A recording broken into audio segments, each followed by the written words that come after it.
Dr. Stevenson is not a stranger in the circle of journalism, especially in Hyderabad. He was the Dean of Department of Mass Communication and Journalism for a long time, and I came to know him in 2004 when we began the Department of Mass Communication in Loyola Academy here in Alwal, Secunderabad. Dr. Stevenson is a simple person, a Christian. He in fact practices those values in his life, and a very fine gentleman, because at the college level, especially when we have to get the syllabus approved, we needed someone like Dr. Stevenson who would understand us, who would understand the way we were forming the syllabus. And therefore, I thought he would be one who can deliver this lecture. And at present, he is the director of St. Joseph's Degree and PG College, King Koti, Hyderabad, which is run by the Archdiocese of Hyderabad. They have a Department of Mass Communication and Journalism. They have both undergraduate as well as postgraduate degree. Sir, at present, he is there as director. So I welcome him to deliver his keynote address. Thank you.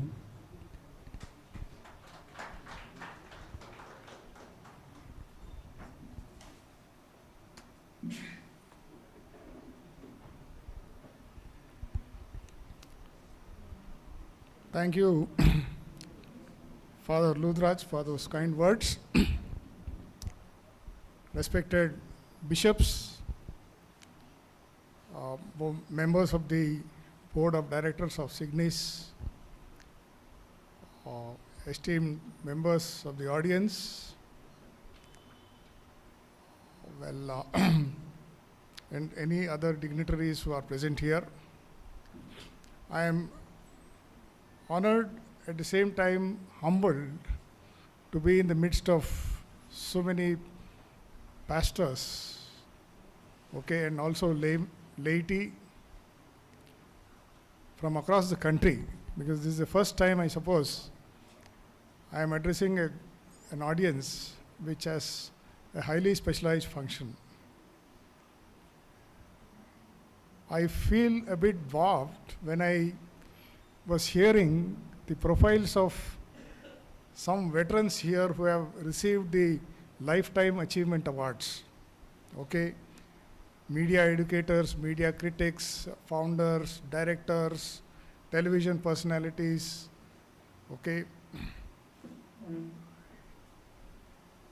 I think I need to compliment the organization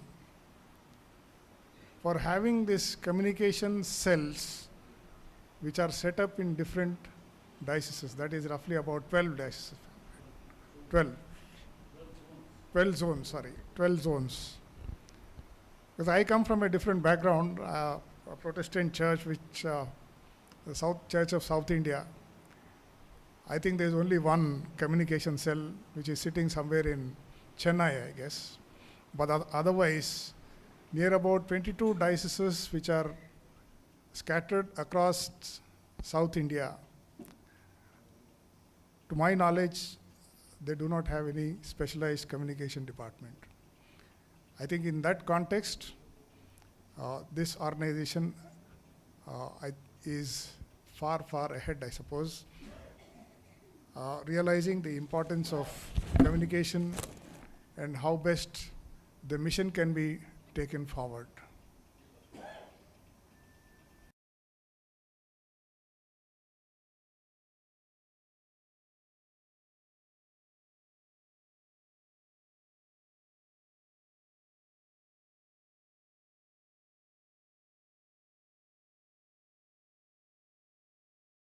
Perhaps my talk will be tilted based on my experiences from the churches which I have attended and my experiences. And also, when I use this term technology, I am using it interchangeably with digital technologies and artificial intelligence, which I think is the focus of this deliberations. Well, I have borrowed a military term to start my presentation. I'm sure many of you know this, and I would again say that there are several things which probably I'll be talking about, which you have been doing, but if there are any areas which probably will help you or sensitize you to work in a different direction, maybe you can pick up those things. And this military term is VUCA. VUCA is volatility, uncertainty, complexity, and ambiguity. The world today,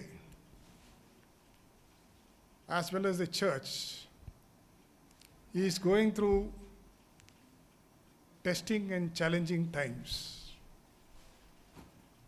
Testing and challenging times because of this volatility, because there is uncertainty.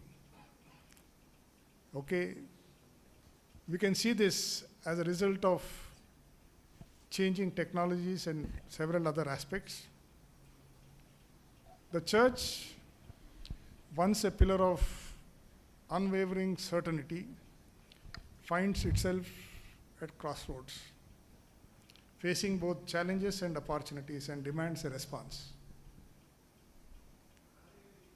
Now, when I mentioned these four things, volatility implies these rapid changes in global events, economic shifts, pandemics, social upheavals. Uncertainty refers to the difficulty in predicting future trends. Complexity highlights the interconnectedness of problems that defy solutions, and ambiguity captured the lack of clarity in deciphering the causes and effects of these challenges. I think technology was both a catalyst and a response to VUCA. The rise of artificial intelligence, automation, and metaverse has redefined or has been reshaping authentic relationships and digital interactions. So any discourse on the response of the church to advancing technologies, I think, would be incomplete without examining the macro environment. And this macro environment is in a state of flux. This macro environment includes the political environment, the economic environment, the social environment, the legal environment, and the environment, ecosystem. And technology is a part of this. It's a part of this overall culture. Okay, it may sound a bit of a digression, but I think we need to factor this. These changes which impinge on the functioning of the church. Today, when we look at, this itself becomes a major topic for debate, which I am not going to deal in great detail. But whatever I have mentioned, in management terms, it is called as PESTLE, P-E-S-T-L-E, political, economic, social, legal, environment, and technological changes. I think we'll have to factor this, okay, and look at what should be the response of the church, which itself is a bigger issue. In the 21st century, when we look at this geopolitical landscape, we see shifting power dynamics, major superpowers involved in trade wars, globalization, which has resulted in economic interdependencies. You have these superpowers which are sparring with each other, but at the same time you have regional conflicts which are on the rise. Climate change and geopolitical stability, technological disruptions. I think this is something. And cyber geopolitics. We are talking about this technological disruption by way of artificial intelligence. Now, closer home, let us see what's happening in the religious sector in India. I'm glad we have people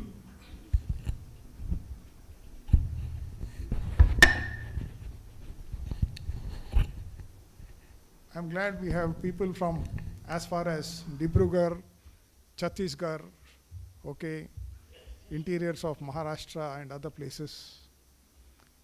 We know the kind of religious volatility and social dynamics. We see aggressive posturing by certain religious groups, the church witnessing some kind of persecution, mainline churches losing their sheen, the rise of charismatic churches in televangelism, and also the rise of splinter groups. There is uncertainty in faith practices. There is some kind of complexity in interfaith relationships. And there is ambiguity about ethics and morality. I think it is in this context, okay, in this background, the question remains, how could the church remain relevant when the world constantly shifting beneath its feet? These are the questions. Now, it may be apt to recall what Pope Francis had to say. Pope Francis focused his messages on the Church 2024 celebrations of World Peace Day and World Communications Day on the use of artificial intelligence. He wrote that AI-powered systems can help to overcome ignorance and facilitate the exchange of information. But he voiced his concern that such a rapid digital revolution can imprison people in echo chambers and leave humanity adrift in a mire of confusion, prey to the interests of the market or of the powers that be. I think it's a very wonderful statement, very loaded statement. I think he has actually captured what is likely to happen if we are trying to leverage the potential of artificial intelligence, at the same time expressing his concern that we may be caught in these echo chambers. I think this is something which we all have to take cognizance of. I'll come back to this echo chamber thing maybe at a later point in time, but we should be on the same page when we talk about echo chambers. Okay, when we go on to the net or social media, what happens is when you search for messages, certain messages, then you keep getting messages which are of the same meaning and content. So your opinions tend to become a bit more biased. Okay, you are caught in this filter bubble. You are isolating yourself from what is happening outside. You are shutting your eyes and ears because there is constant bombardment of such similar messages which are to your liking. I think this is something which we have to keep in mind. Okay, then I am quoting a report of 2025, Giving in Faith report, which was published in the US, which talks about these new technologies, artificial intelligence, augmented reality, virtual reality. It says that these technologies are expected to become even more integrated into our daily routines, continuing to reshape how we connect, work, and communicate. For faith leaders, this presents a unique opportunity to foster deeper connections and inspire generosity within the congregations. I think this is something which we have to keep in mind. What is happening? Okay, technologies which are going to reshape how we connect, how we work, how we communicate, and how these technologies, whether it is artificial intelligence, augmented reality, or virtual reality, they are going to foster deeper connections, inspire generosity within the congregations. Now, we'll just step backwards and then see the evolution of digital technology and transformation began gradually across countries. Okay, they served new purposes and compounded what was prevalent before. This technology transformation changed the socio-political and cultural landscape and patterns. What remains constant amidst these technological changes is only change. Change remains constant irrespective of time and season. The world is changing and will continue to change at the speed of technological advancement. Okay? The unprecedented growth and impact of advanced technology on society will redefine general living patterns. Okay? They are intercepting old patterns of human activities. Now, what our organizations doing is they are now reconstructing their own episodes to navigate the unavoidable creativeness of advanced technology. Let me repeat. Organizations are reconstructing, okay, reorienting themselves. In this context, I think we'll have to look at our own organizations. Okay, are we reconstructing? Okay, organizational theorists talk about some kind of amendments or restructuring of the organization. What I have seen in CSI is that organizations operate in silos. Okay, each one independent of the other. They have a rigid structure. Nobody wants to violate this structure. Okay, so if we want to embrace this change, if we want to embrace these technological advancements, I think there is a need to restructure our own organizations. Okay, in the larger interest of accomplishing the mission. Okay, restructuring is one thing. The second thing is recasting our tasks which are assigned to individuals. Okay, I am glad that we have experts here who have been assigned specific tasks because of their speciality, because of their domain expertise. But here, in addition to the task of, administering the church, okay, evangelization, can we assign tasks, new tasks, redefine tasks, and assign this to people? I think this is something which has to be done. Then the third aspect which needs to be done in organizations or entities, okay, which have a large expanse, is to rethink about the processes. Okay. In this exercise, some organizations or some entities will succeed, some may be lagging behind. We also have to look at technology, okay, as a knowledge process that affects different aspects of human life. And one of the communities that cannot be separated from these technological developments is the church. Seeing the development of church technology, it is recommended that we have to be inclusive to accept the times, especially technology which is always changing. Again, I borrow some things from management which says any organization or an entity has to constantly work towards continuous learning.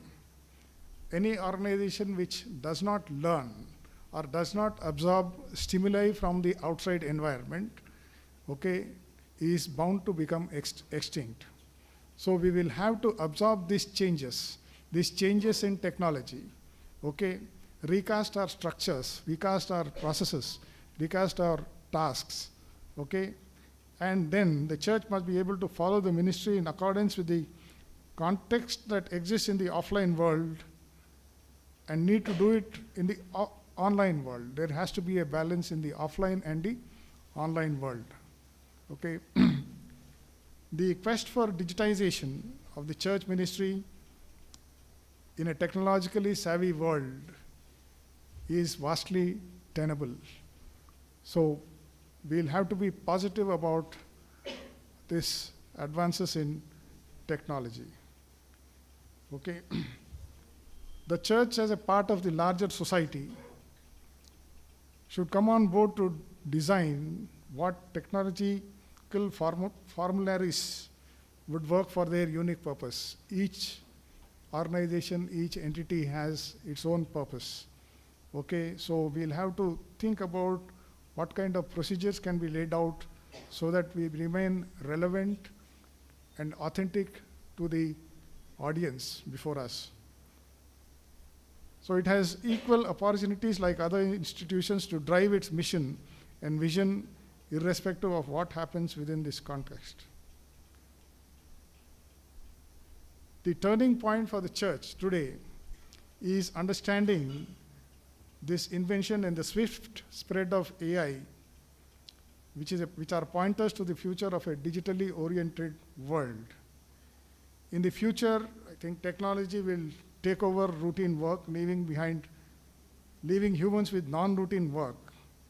The church, as an entity, dwells among the people, okay, and succeeds by identifying with the people at the grassroots of its mission. The church pays attention to the people's physical, spiritual needs.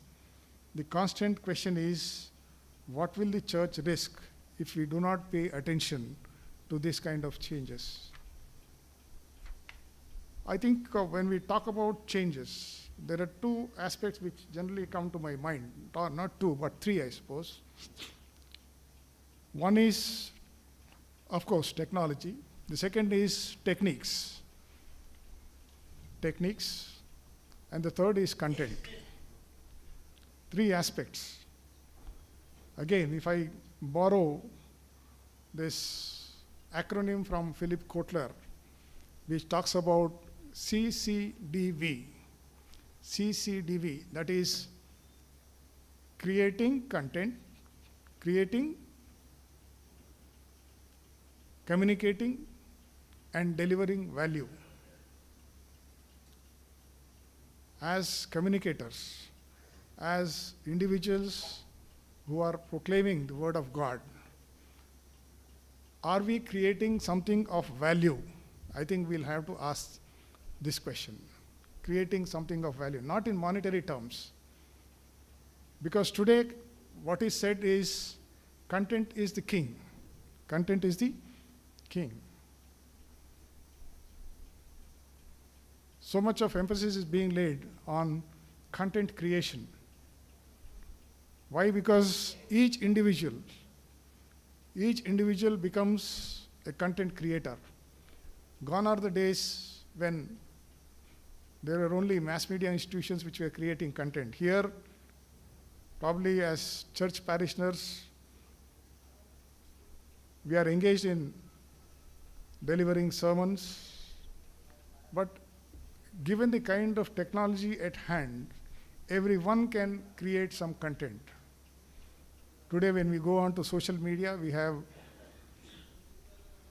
Instagram, Insta Reels, Shorts, okay, Facebook, Twitter, blogs, etc., etc. Each one is a communicator here. As a user, as a person who is generating content, you will have to market your own content. You will have to see that your voice is amplified. Your voice is reaching out to people. Your voice is engaging your community. Your voice is keeping the flock together. I think this is something. It is not that, once you deliver a sermon or once you prepare a message, your job is done. I think, how are you going to see that this word spreads? it is a challenge today. Today we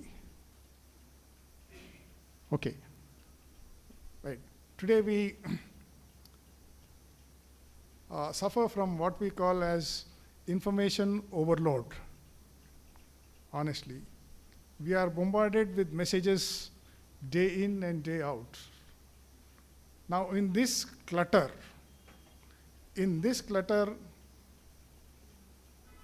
what should we be doing as communicators to see that we have a share in the voices? There is a clutter, there is information overload, there is a glut, but at the same time, it becomes our responsibility to actually make sure that our voice is heard. That is where I think we come to having content which has value. Communicating, creating content, or creating value, communicating value. I think we have any number of platforms today. Okay, unlike in the past, where there is proliferation of platforms, something which probably I did not witness. I would term myself to be a digital migrant, not a digital native, right? So I think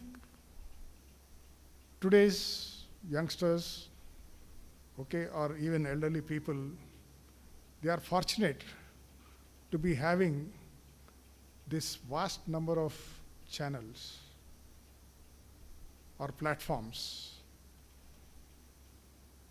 How do we harness the potential of these platforms in the larger interest of the mission? I know I received a message from Father Luthraj. I'll not go into greater detail, though I have a PowerPoint also. Maybe I'll share it with Father Luthraj about what all could be done with regard to AI, incorporating AI. All I can say is, in this state of VUCA, can we have a vision? The opposite of volatility is where you need to have a vision. The church as an entity has to have a vision.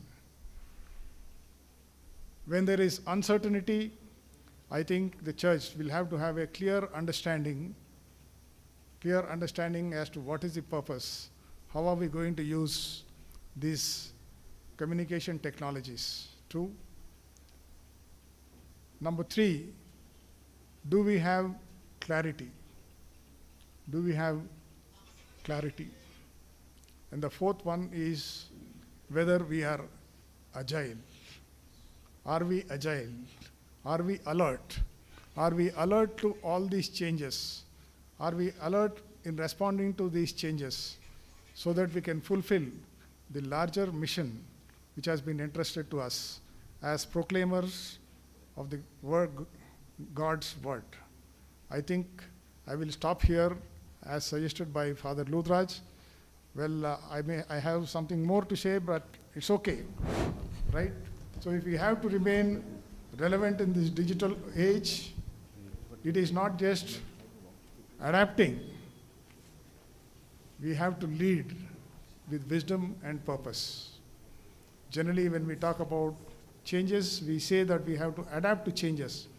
But as a church, we just have to go beyond adaptation. I think we have to lead with wisdom and purpose. Thank you very much. Yeah. Thank you, Dr. Stevenson, for your inspiring words. I request SIGNIS India board members to felicitate Dr. Stevenson and Father Luthraju, CEO of the Vivani Social Communication.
Thank you, dear fathers.